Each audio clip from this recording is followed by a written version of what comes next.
తెలంగాణలో ఐఏఎస్ ఐపీఎస్ల బదిలీలు. తెలంగాణలో కొత్తగా ఏర్పడిన కాంగ్రెస్ ప్రభుత్వానికి సారథ్యాన్ని వాయిస్తున్న ముఖ్యమంత్రి రేవంత్ రెడ్డి పరిపాలనపై తనదైన ముద్ర వేయడానికి ప్రయత్నిస్తున్నారు. ఇందులో భాగంగా భారీ ఎత్తున ఐఏఎస్ ఐపీఎస్ అధికారులను బదిలీ చేస్తున్నారు. శాంతి భద్రతల, ప్రజా సమస్యల పరిష్కారం, పెట్టుబడుల ఆకర్షణ, మౌలిక సదుపాయాల కల్పన, ఎన్నికల ప్రచార సమయంలో ప్రకటించిన 6 ఉచిత గ్యారంటీలు అమలు వంటి సంక్షేమ కార్యక్రమాలు అమలు చేయడానికి ప్రయత్నిస్తున్నారు. రేవంత్ రెడ్డి గత బీఆర్ఎస్ ప్రభుత్వ హయాంలో చోటు చేసుకున్నట్లుగా భావిస్తున్న తప్పులను సరిదిద్దుతున్నారు. ఈ క్రమంలో భారీగా ఐఏఎస్ ఐపీఎస్ అధికారులు బదిలీ చోటు చేసుకున్నాయి. తెలంగాణలో ఏకంగా 26 మంది ఐఏఎస్ అధికారులను, 23 మంది ఐపీఎస్ అధికారులను రేవంత్ రెడ్డి ప్రభుత్వం బదిలీ చేసింది. సీనియర్ అధికారులు స్మితా సబర్వాల్, రాహుల్ బొజ్జా, అహ్మద్ నదీం, బెనర్ మహేష్ దత్ ఎక్క, కృష్ణ జేడా, సందీప్ కుమార్ సుల్తానియా ఉన్నటువంటి నేపథ్యం వాళ్ళందరినీ కూడా చేంజ్ చేసినటువంటి పరిస్థితి కూడా మనం చూస్తున్నాం. వాళ్ళందరినీ చేంజ్ చేసినటువంటి పరిస్థితి కూడా జయవేన్ దినపత్రిక స్పష్టంగా రాయడం జరిగింది.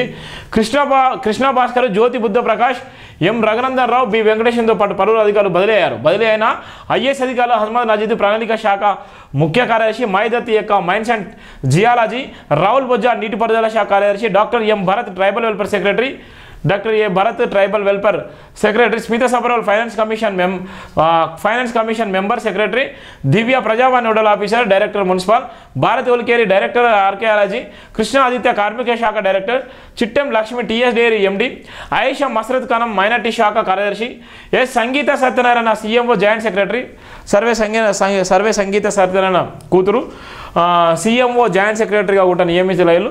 Abhilash Abhinav GHMC zonal commissioner, Kadiravan additional collector Hyderabad local bodies, Burra Venkatesham BC welfare principal secretary, Sandeep Kumar Sultania గ్రామీణ నీటి పారుదల పంచాయతీరాజ్ గ్రామీణ శాఖ కార్యదర్శి, జ్యోతి బుద్ధ ప్రకాష్ పర్యావరణం member secretary, Raghunandan Rao GAD principal secretary, M Prashant AYUSH director, RV Karnan TS IDC MD, D Krishna Bhaskar finance department special secretary, M Haritha joint secretary cooperative జిల్లాల కలెక్టర్, నల్గొండ కలెక్టర్గా హరిచందన, రంగారెడ్డి కలెక్టర్గా డాక్టర్ శ్యామ్షాకు, సంగారెడ్డి కలెక్టర్గా వి క్రాంతి, మహబూబాద్ కలెక్టర్గా అద్వైంత్ కుమార్ సింగ్, జోగులాంబ గద్వాల జిల్లా కలెక్టర్గా బిఎం సంతోష్ బదిలైన ఐపీఎస్ అధికారులు. ఈ ఉన్నటువంటి ఐఏఎస్ అధికారులు 26 మంది తర్వాత బదిలైనటువంటి ఐపీఎస్ అధికారులు కూడా రాయడం జరిగింది.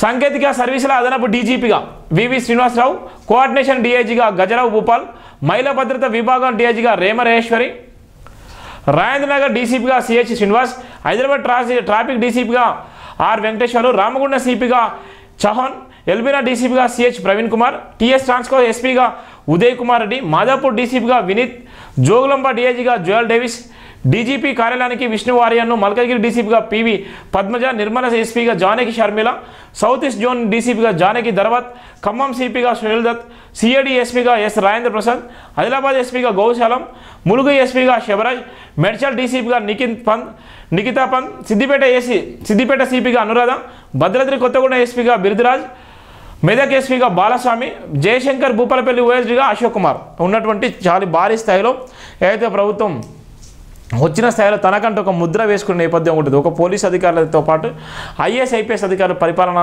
దగ్గరగా ఉండాలి. ఏదైతే ఆ 6 గ్యారంటీలకు సంబంధించి ఎలాంటి ఇబ్బందులు జరగకుండా అవి పూర్తి స్థాయిలో అందరికీ అందే విధంగా చేయాలన్న నేపథ్యం, దాని భారీ స్థాయిలో కూడా ఇక్కడ అధికారులను కూడా మార్చినట్టు నేపథ్యం కూడా మనం చూస్తున్నాం.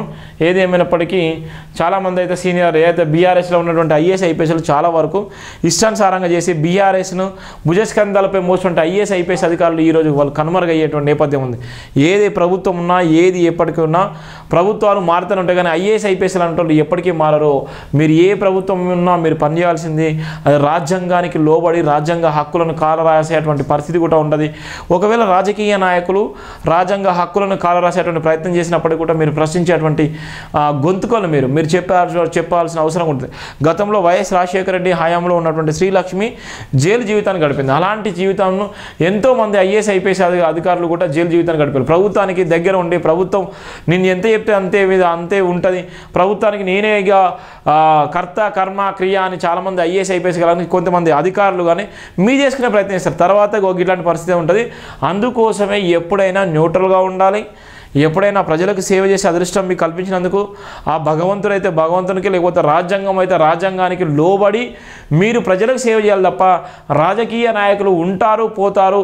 రాజకీయ నాయకులు 5 సంవత్సరాలు పరిపాలించిన తర్వాత మళ్ళీ ఎవరు వస్తారో మళ్ళీ ఎవరు పోతారో తెలియదు. కాబట్టి ఇలా రాజకీయ నాయకుల కోసం కాకుండా ప్రజల కోసం పనిచేస్తే మీరు ప్రజల మధ్యలో ఉండిపోతారు. ప్రజల కోసం నిలబడిపోతారు.